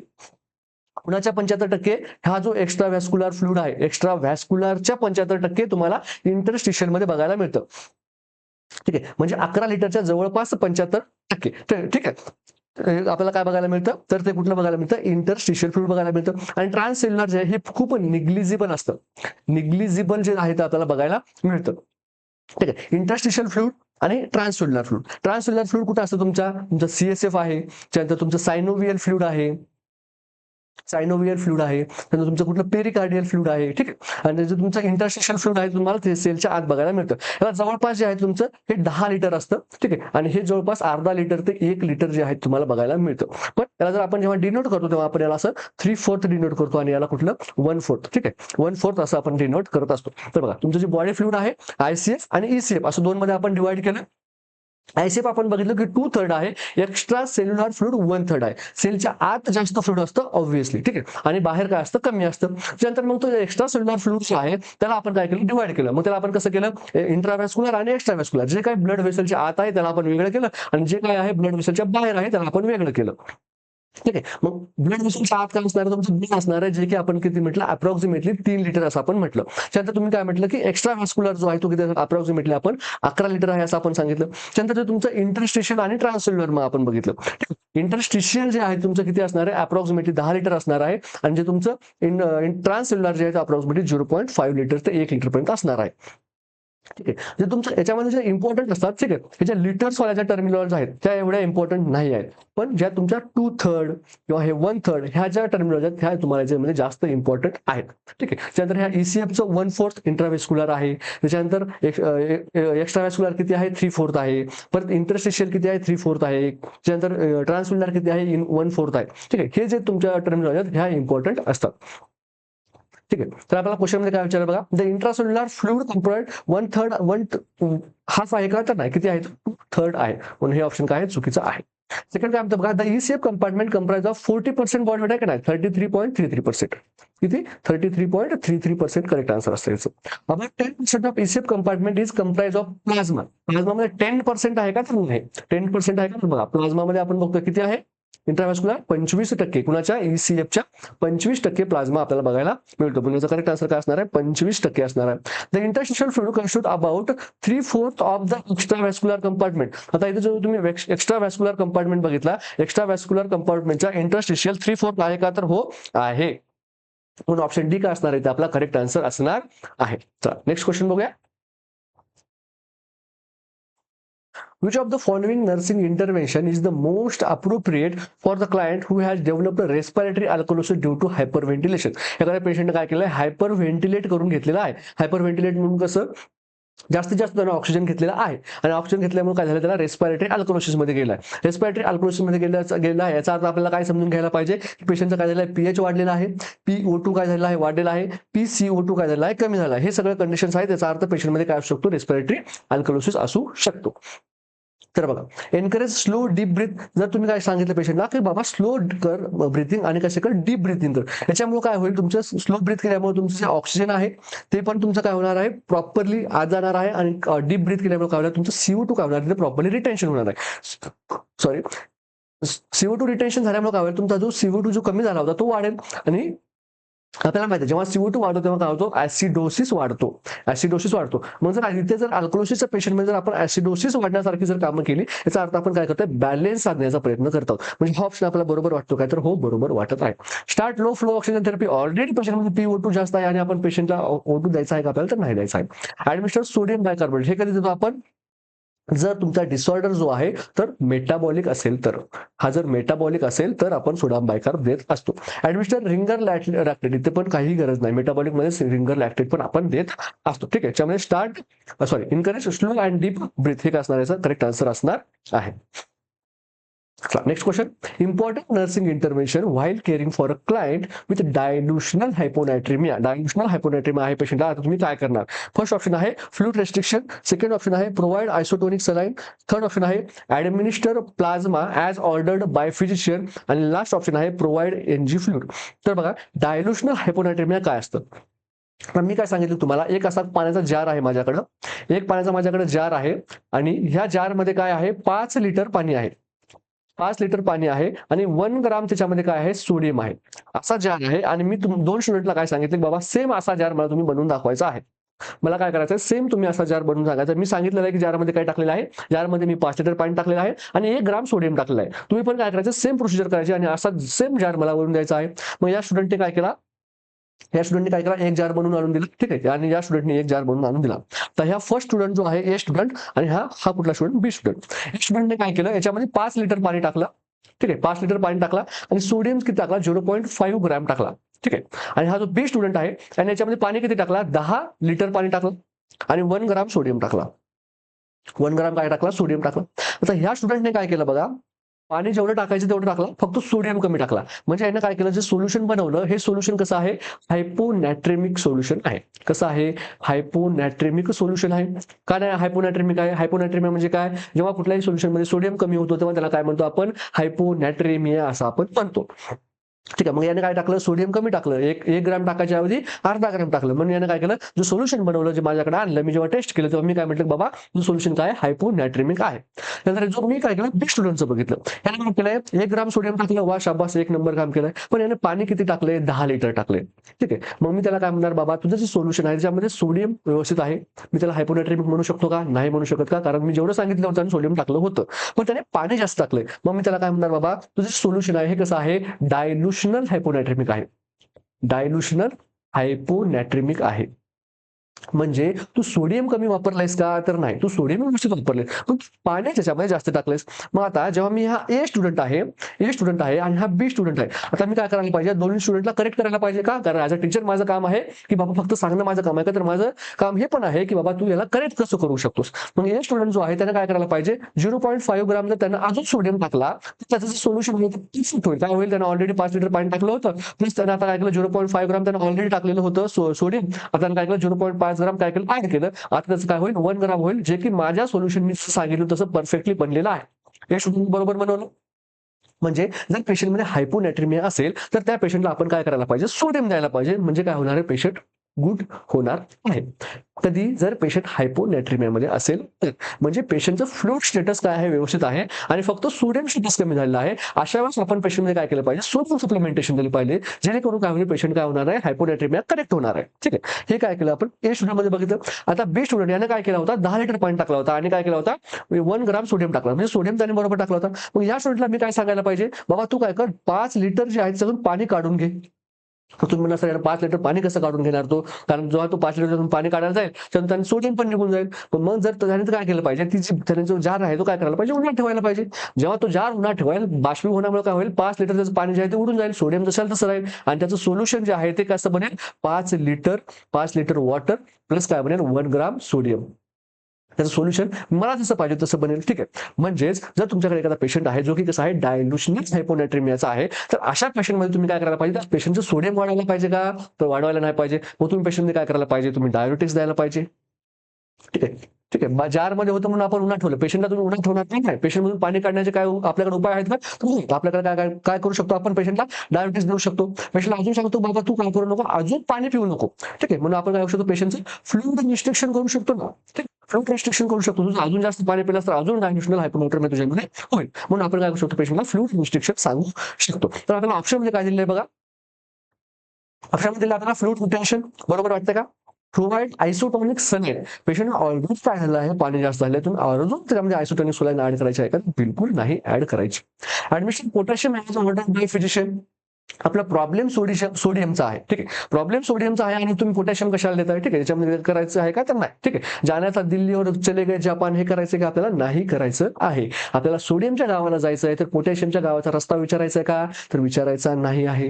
प्रोव्हाइड एनजी फीड, एनजी फीडचा याचा काही संबंध आहे का, तर नाही. फ्लुइड रेस्ट्रिक्शन याच्यामध्ये जे आहे ते आपल्याकडे काय असणार आहे, की जे आहे ते ट्रीटमेंट असणार आहे कुणामध्ये, डायल्युशनल हायपोनायट्रेमियामध्ये. आणि त्याच्या ऍडिशन मध्ये म्हणजेच जे की आपल्याला ऑप्शन मध्ये दिलेलं नाही, ज्या ऍडिशन मध्ये आपण काय करू शकतो, पेशंटमध्ये डाययुरेटिक्स देऊ शकतो. ठीक आहे. डाययुरेटिक्स देऊ शकतो अनलेस अँड अंटिल तिथे काय नाही, अदर काही कॉम्प्लिकेशन्स नाही जे की डाययुरेटिक्स साठी आपल्याला काय करतात, कॉन्ट्रा इंडिकेट करतात. ठीक आहे. चला नेक्स्ट क्वेश्चन बघूया. The maximum concentration of potassium delivered via central when, central when मधून तुम्ही मॅक्झिमम किती अमाऊंट ऑफ काय करू शकतात, पोटॅशियम देऊ शकतात, हे आपल्याला विचारलेलं आहे. फर्स्ट ऑप्शन आहे 20, सेकंड आहे 60, कुठून विचारलं आपल्याला, सेंट्रल व्हेन मधून विचारलेलं आहे. त्यानंतर 40 आणि त्यानंतर विचारलेलं आपल्याला 100. ठीक. तर बघा, जेव्हा आपण सेंट्रल वेन टाकतो आणि आपण अजून कुठली टाकतो, पेरिफेरल वेन टाकतो. कुठली आपण टाकतो, पेरिफेरल वेन टाकतो. ठीक आहे. सेंट्रल टाकतो किंवा पेरिफेरल वेन आपण टाकतो. वेनस ऍक्सेस घेताना आपण एकतर आपण सेंट्रली घेतो किंवा आपण पेरिफेरली घेतो. ठीक आहे. जेव्हा आपण सेंट्रल वेन मधून पोटॅशियम देतो आणि जेव्हा आपण पेरिफेरल वेन मधून देतो, तर काय डिफरन्स असायला पाहिजे. जेव्हा आपण सेंट्रल मधून देतो तेव्हा आपण 10 ते 20 मिली इक्वॅलेंट पर आवर या रेटने देऊ शकतो, आणि जेव्हा आपण पेरिफेरल देतो तेव्हा याच्या का दुप्पट, म्हणजे 10च्या दुप्पट 20 आणि 20च्या दुप्पट 40 मिली इक्वॅलेंट आवर या स्पीडने आपण देऊ शकतो. तर सेंट्रल मध्ये आपण किती देऊ शकतो, मॅक्झिमम 20 देऊ शकतो. म्हणून ऑप्शन एक असणार आहे ते करेक्ट आन्सर असणार आहे. नेक्स्ट क्वेश्चन बघूया. 50-year-old male comes with complaints of progressive weakness, पेशंटला काय प्रोग्रेसिव्ह विकनेस आहे, म्हणजे काय होतं, त्याची विकनेस जी आहे ती कमी होत नाही, काय होतं, हळूहळू ती विकनेस जी आहे ती वाढत आहे, आणि वर्सनिंग इन द इव्हनिंग, ती काय होत आहे, इव्हनिंग वाढत आहे. ही इज डायग्नोज विथ मायोस्थेनिया ग्रेव्हिस, आपल्याला डायग्नोसिस पण दिलेलं आहे काय पेशंटला, मायोस्थेनिया ग्रेव्हिस पेशंटला ऑलरेडी आहे. What is the drug of choice for the patient, आपल्याला फक्त आणि फक्त विचारलं मायोस्थेनिया ग्रेव्हिसचा ड्रग ऑफ चॉईस काय, बाकीचं हे सगळे काय हा सगळा फापट पसारा होता. हा ठीक आहे, हा सगळा काय होता, फापट पसारा होता. क्वेश्चन फक्त एवढाच आहे, पेशंटला मायोस्थेनिया ग्रेव्हिस आहे आणि तुम्हाला ड्रग ऑफ चॉईस विचारलेला आहे. ऑप्शन दिला आपण एंडोफोनियम, प्रेडनिसोलोन आणि IVIG आणि पायरोस्टिग्मिन. तर बघा चारही ऑप्शन बरोबर आहेत. आपण चारही पण जे आहे ते इंटरव्हेन्शन आपण मायोस्थेनिया ग्रेव्हिसच्या पेशंटमध्ये करतो. पण आपल्याला विचारलं आहे ड्रग ऑफ चॉईस, म्हणजे ड्रग ऑफ चॉईसची कधी पण एकच असते, म्हणजे त्याच्यातला बेस्ट ड्रग जो आहे तो कुठला आहे हे आपल्याला विचारलेलं आहे. कारण हे जे सगळे जे आहे त्याच्यातले सगळे ड्रग आपण एमजीच्या पेशंटमध्ये यूज करू शकतो. ठीक आहे. सगळे ड्रग आपण ज्यामध्ये एमजीच्या पेशंटमध्ये यूज करू शकतो. तर बघा, एमजी जो आहे मायोस्थेनिया ग्रेव्हिस हा काय आहे, एक ऑटो इम्युन डिसऑर्डर आहे. हा कसा आहे, एक ऑटो इम्युन डिसऑर्डर आहे. याच्यामध्ये काय होतात, ऑटो इम्युन डिसऑर्डर आहे याचा अर्थ ऑब्व्हियसली काय बनणार, अँटीबॉडीज बनतात. अँटीबॉडीज बनतात कुणाच्या अगेन्स्ट बनतात, अगेन्स्ट रिसेप्टर. कुणाचे रिसेप्टर, रिसेप्टर्स ऑफ ऍसिटिल कोलिनचे जे रिसेप्टर असतात त्याच्या अगेन्स्ट काय म्हणतात, तुमच्या अँटीबॉडीज म्हणतात. मग आता हे ऍसिटिल कोलिन कुठं असतं, जे तुमचे न्यूरल सिनॅप्स जो असतो, ठीक आहे, सिनॅप्स हे बघा, हे काय असतो, तुमचा सिनॅप्स असतो. सॉरी, काय होतं, तुमचा जो मेसेज आहे एका न्यूरॉनकडून दुसऱ्या न्यूरॉनकडे जेव्हा जातो तेव्हा काय होतं, ह्या न्यूरॉनच्या मध्ये तुम्हाला काय बघायला मिळतं, न्यूरो ट्रान्समिटर्स बघायला मिळतात. हा काय तुमचा एक सिनॅप्स आहे, आणि हा जो न्यूरो ट्रान्समिटर असतात ह्याच्यामध्ये ACH काय एक न्यूरो ट्रान्समिटर आहे, ऍसिटिल कोलिन काय एक न्यूरो ट्रान्समिटर आहे. मग जेव्हा इथून एखादा मेसेज येतो तो कुठे जातो, सॉरी, ह्या न्यूरो ट्रान्समीटरकडे जातो आणि मग हा न्यूरो ट्रान्समीटर काय करतो, हा मेसेज काय करतो, पुढे ट्रान्समिट करतो. पुढे ट्रान्समिट करण्यासाठी इथं काय असतात, रिसेप्टर्स असतात. या रिसेप्टरकडे काय करावं लागतं, त्याला ते बाइंड व्हावं लागतं. कुणाला, ऍसिटिल कोलिनला. ठीक आहे, इथं ऍसिटिल कोलिन असतो. इथं काय काय असतं बघा, ऍसिटिल कोलिन असतं. काय असतात, ACH रिसेप्टर्स असतात. त्यानंतर इथं काय असतं, ऍसिटिल कोलिन इस्टरेज नावाचा एक असतो. ऍसिटिल कोलिन इस्टरेज नावाचा एक एन्झाईम असतो, जो की काय करतो, त्या ऍसिटिल कोलिनला काय करतो, इरेज करण्याचं काम करतो, म्हणजे पुसून काढण्याचं काम करतो. नवीन ऍसिटिल कोलिनला पुसून काढतो, नवीन ऍसिटिल कोलिनला परत पुसून काढतो. असं हे सगळं सिनॅप्स मध्ये होत असतं. मग हे जे तुमचा मायोसिनिया ग्रॅव्हिस डिसीज आहे, हा काय करतो, हे जे तुमचे रिसेप्टर्स आहेत, या रिसेप्टर्स ब्लॉक करतो. यातले काही रिसेप्टर्स तुमचे ब्लॉक झाले, म्हणजे तुमचा आता जे काही तुमचा मेसेज या न्यूरॉनकडून त्या न्यूरॉनकडे जायला पाहिजे, तो मेसेज व्यवस्थित जाणार का, तर नाही जाणार. तुम्ही जेव्हा मायोसिनिया ग्रॅव्हिसच्या पेशंटमध्ये, समजा फॉर एक्झाम्पल मायोसिनिया ग्रॅव्हिसचा एक पेशंट आहे आणि त्याचा ब्रेन त्याला काय मेसेज देत आहे की हात उचल. मग हा हात उचल हा जो मेसेज आहे तो काय होत नाही, प्रॉपरली ट्रान्समिट होत नाही. मग तो कसा हात उचलणार, असा हात उचलणार, एकदम स्लोली, किंवा तो उचलू शकणार नाही. म्हणजे त्याच्यामध्ये काय आली होती, वीकनेस आली होती, जे आपल्याला क्वेश्चन मध्ये सांगितलं होतं. ती काय आली होती, तर ही जे आहे त्याचे मोटर फंक्शन जे आहे त्याच्यामध्ये प्रॉब्लेम आल्यामुळे.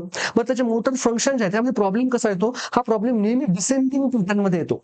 अशा पॅटर्न मध्ये येतो, डिसेंडिंग पॅटर्न मध्ये. म्हणजेच काय, अगोदर काय होणार, त्याचं जे हँड आहेत, ठीक आहे, हा पेशंट आहे, डिसेंडिंग पॅटर्न म्हणजे कुठं, त्याचा जो प्रॉब्लेम तुम्हाला ना अगोदर वरच्या साईडला बघायला मिळेल, मग नंतर हळूहळू तुम्हाला जे आहे ते प्रॉब्लेम खाली साईडला बघायला मिळतील. म्हणजे पेशंटमध्ये तुम्हाला स्टार्टिंगला जे सायन्स बघायला मिळतील ते कुठले बघायला मिळतील, टोसिस. ठीक आहे, हे काय काय कॅरेक्टरिस्टिक फीचर आहे कुणाचं, मायोसिनिया ग्रॅव्हिस पेशंटमध्ये. त्यानंतर काय बघायला मिळेल, डिप्लोपिया. त्यानंतर मग पेशंटला स्पीच जे आहे ते डिस्टर्बन्सेस बघायला मिळतील. त्याच्यानंतर मग पेशंटला जे काय रेस्पिरेटरी प्रॉब्लेम्स येतील, ठीक आहे, जेव्हा चेस्ट पर्यंत येईल तेव्हा. आणि मग नंतर पेशंट जो आहे तो रेस्पिरेटरी डिस्ट्रेस मध्ये जाऊ शकतो. त्याच्यामुळे पेशंटला जेव्हा टोस्ट असतं त्या कंडिशनमध्ये आपल्याला ट्रीट करणं खूप गरजेचं असतं. ठीक आहे, हे काय झालं, मायोसिनिया ग्रॅव्हिस बद्दल आपल्याला थोडक्यात माहिती झाली. म्हणजे आता इथं काय झालं होतं बघा, इथं काय झालं होतं की पेशंटमध्ये कोलिनर्जिक डेफिशियन्सी झाली होती. ठीक आहे, कोलिनर्जिक डेफिशियन्सी झाली होती. पण अशा वेळेस जर आपण पेशंटला काय केलं, ट्रीटमेंट म्हणून जर आपण पेशंटमध्ये काय केलं, कोलिनर्जिक ड्रग दिले. ठीक आहे, कोलिनर्जिक ड्रग्ज दिले. कोलिनर्जिक ड्रग्ज दिले तर काय होऊ शकतं, पेशंटमध्ये आपल्याला इम्प्रुव्हमेंट बघायला मिळू शकते. मग कोलिनर्जिक ड्रग्ज कुठले आहेत, ठीक आहे, कोलिनर्जिक ड्रग्ज जे आहेत ते कुठले आहेत, जसं की तुमचं निओस्टिग्मिन झालं, ठीक आहे, निओस्टिग्मिन झालं, पायरिडोस्टिग्मिन झालं, पायरिडो एक मिनिट, पायरिडोस्टिग्मिन हे आपण देऊ शकतो कुणामध्ये, मायोसिनिया ग्रॅव्हिसच्या पेशंटमध्ये. तर आपण ऑप्शनमध्ये काय विचार दिला आहे बघा, एंड्रोफोनियम. फर्स्ट आहे तो आपला एंड्रोफोनियम आहे. हा काय एक शॉर्ट ऍक्टिंग ड्रग आहे. हा पण काय आहे, कोलिनर्जिक ड्रग आहे, पण कसा आहे, शॉर्ट ऍक्टिंग ड्रग आहे. कसा आहे, शॉर्ट ऍक्टिंग ड्रग आहे. आणि हा जो ड्रग आहे आपण मायोसिनिया ग्रॅव्हिसमध्ये पेशंटमध्ये यूज करतो. पण त्यासाठी तर आपण डायग्नोसिससाठी यूज करतो. आपण एक टेस्ट करतो, कुठली, टेन्सिलॉन टेस्ट नावाची एक टेस्ट करतो. टेन्सिलॉन टेस्ट नावाची एक टेस्ट करतो आणि त्या टेस्टमध्ये आपण काय करतो, पेशंटला काय करतो, एंड्रोफोनियम काय करतो, ऍडमिनिस्टर करतो. आणि जर पेशंटची जी कंडिशन आहे ती जर काय झाली, इम्प्रूव्ह झाली, जर पेशंटची कंडिशन काय झाली, इम्प्रूव्ह झाली, तर आपण काय म्हणतो, पेशंटमध्ये मायोसिनिया ग्रॅव्हिस होता. आणि जर काय झाली, पेशंटची कंडिशन काय झाली, वर्सन झाली, तर आपण काय म्हणतो, पेशंटमध्ये काय झाला, अँटीकोलिनर्जिक क्रायसिस झालेला आहे असं म्हणतो. ठीक आहे, हे झालं आपलं एंड्रोफोनियम बद्दल. म्हणजे हा काय ड्रग ऑफ चॉईस आहे का, तर नाही. प्रेडनिसोन बघा, हा काय आहे, मायोसिनिया ग्रॅव्हिस एक आहे, ऑटो इम्युन डिसऑर्डर आहे. आणि सगळ्या प्रकारच्या ऑटोइम्युन डिसऑर्डर्स मध्ये आपण काय देतो, स्टेरॉइड देतो. म्हणजे प्रेडनिसोन हा पण काय एक स्टेरॉइड आहे, स्टेरॉइड आहे. आणि सगळ्या प्रकारच्या ऑटोइम्युन डिसीजमध्ये आपण स्टेरॉइड देतो. का देतो, कारण आपली जी इम्युनिटी आहे ते ऑटोइम्युन डिसऑर्डर मध्ये काय करते, जास्त काम करायला लागते, जास्त हुशारी करायला लागते. मग आपण ते स्टेरॉइड देऊन काय करतो, इम्युनिटी शांत बसवतो. ठीक आहे, म्हणून प्रेडनिसोन पण देऊ शकतो. पण ड्रग ऑफ चॉईस आहे का, तर नाही आहे. IVIG, ठीक आहे, जेव्हा सगळ्या अँटीबॉडी जे आहेत आपण रेडीमेड बनवलेले आहेत, जे आहेत ते आपण मायोसिनिया ग्रॅव्हिस मध्ये देऊ शकतो. पण ते ड्रग ऑफ चॉईस आहे का, तर नाही. पायरिडोस्टिग्मिन हा काय आहे, पायरिडोस्टिग्मिन जो आहे तो कुठला आहे, ऍसिटिल कोलिन इस्टरेज इनिबिटर. हा काय आहे, इस्टरेज इनहिबिटर आहे. याच आपण काय म्हणतो, कोलिनर्जिक ड्रग पण म्हणतो. हे कोलिनर्जिक ड्रगच्याच कॅटेगरीमध्ये येतो. ठीक आहे, कोलिनर्जिक ड्रगच्या सब कॅटेगरीमध्ये काय येतं, ऍसिटिल कोलिन इस्टरेज इनिबिटर. जो मी तुम्हाला सिनॅप्स दाखवला होता, इथं काय सांगितलं मी तुम्हाला, ऍसिटिल कोलिन इस्टरेज नावाचा एक पदार्थ असतो, जो काय करतो, ऍसिटिल कोलिनला पुसून काढत असतो. मग हा जर आपण काय केलं, त्याला जर इनिबिट केला, तर इथं काय होईल, ऍसिटिल कोलिनचं काय होईल, प्रमाण वाढेल. आणि जे काही तुमचा मॅसेज जो आहे थोडासा चांगल्या प्रकारे जाण्यासाठी मदत होईल पेशंटला. ठीक आहे, म्हणून पायरिडोस्टिग्मिन जे आहेत आपण ड्रग ऑफ चॉईस म्हणून वापरू शकतो. कुठल्यामध्ये, मायोसिनिया ग्रॅव्हिसच्या पेशंटमध्ये. ठीक आहे, थोडासा तुम्हाला पॅथोफिजिओलॉजी जर कळली नसेल तर एकदा परत सांगतो बघा. हा जो तुमचा सिनॅप्स आहे, ह्या सिनॅप्समधून जे तुमचा मेसेज आहे तो ट्रान्सफर होण्यासाठी इथे रिसेप्टर्स असतात. ठीक आहे, रिसेप्टर्स असतात आणि हे रिसेप्टर्स पर्यंत जाण्यासाठी तुमच्या इथे न्यूरो ट्रान्समीटर असतात. त्याचं नाव आहे ॲसिटिल कोलिन. ठीक आहे, ॲसिटिल कोलिन नाव असताना इथे अजून एक या सिनॅप्समध्ये अजून एक माणूस आहे, त्याचं नाव काय आहे, ॲसिटिल कोलिन इस्टरेज, जो काय करतो ह्या ॲसिटिल कोलिनला खतम करण्याचं काम करत असतो. हा काय एक एन्झाईम आहे. ठीक आहे, कोण, ॲसिटिल कोलिन इस्टरेज हा एक एन्झाईम आहे जो काय करतो, ॲसिटिल कोलिनला काय करतो, खतम करण्याचं काम करत असतो. ठीक आहे, मग आता मायोसिनिया ग्रेव्हिसच्या पेशंटमध्ये हा जो ॲसिटिल कोलिन आहे हा काय करतो, हे जो तुम्ही इकडून मॅसेज आला होता ह्या मॅसेज इथं पोहोचपर्यंत पोहोचण्याचं काम करत आहे. पण इथे काय झालं तुमच्या आता मायोसिनिया ग्रेव्हिसच्या पेशंटमध्ये हे जे रिसेप्टर्स आहेत हे ब्लॉक झालेले आहेत. हे रिसेप्टर्स ब्लॉक झाल्यामुळे आणि आपण काय करतो, ॲसिटिल कोलिन इस्टरेजला संपवतो. ठीक आहे, या रिसेप्टर्सचं आपण काय करू शकत नाही, पण हे ॲसिटिल कोलिन इस्टरेजला संपवलं तर हे तुमचं ॲसिटिल कोलिन जे आहे ते इथे जास्त होतील आणि जर जास्त ॲसिटिल कोलिन असेल तुमचा मॅसेज काय होऊ शकतो, प्रभावीपणे इथून पुढे जाऊ शकतो. ठीक आहे, हे जे आहे त्याच्या मागचं मेकॅनिझम ऑफ ऍक्शन आहे. चला नेक्स्ट क्वेश्चन बघूया. Ravi, a patient with diabetes is presenting with alternating periods of nocturnal hypoglycemia and hyperglycemia. Alternative काय होतं, पिरियड्स येत आहेत. अल्टरनेटिव्ह पिरियड्स म्हणजे सायक्लिक चेंजेस होतात. कशाचे, हायपोग्लायसेमिया होतोय, परत हायपरग्लायसेमिया होतोय. त्यानंतर कधी होतं हायपरग्लायसेमिया कधी होतं, मॉर्निंग मध्ये होतं. Which of the following condition is most likely contributing to this symptoms, खालीपैकी कुठली जे आहे त्याच्यापैकी करेक्ट आन्सर आहे. Poorly control diabetes, somatic phenomena, brittle disease आणि डायबेटिक इन्सिपिडन्स. हा तुमच्यासाठी होमवर्क आहे, याचा आन्सर तुम्ही मला कमेंटमध्ये सांगायचं आहे. ठीक आहे, आजचा जो सीएचचा एपिसोड आहे इथे संपलं, मी असं जाहीर करतो आणि पुन्हा भेटूया आपल्या दुसऱ्या एका परत नवीन एपिसोडमध्ये. तोपर्यंत सर्वांना धन्यवाद, बाय बाय.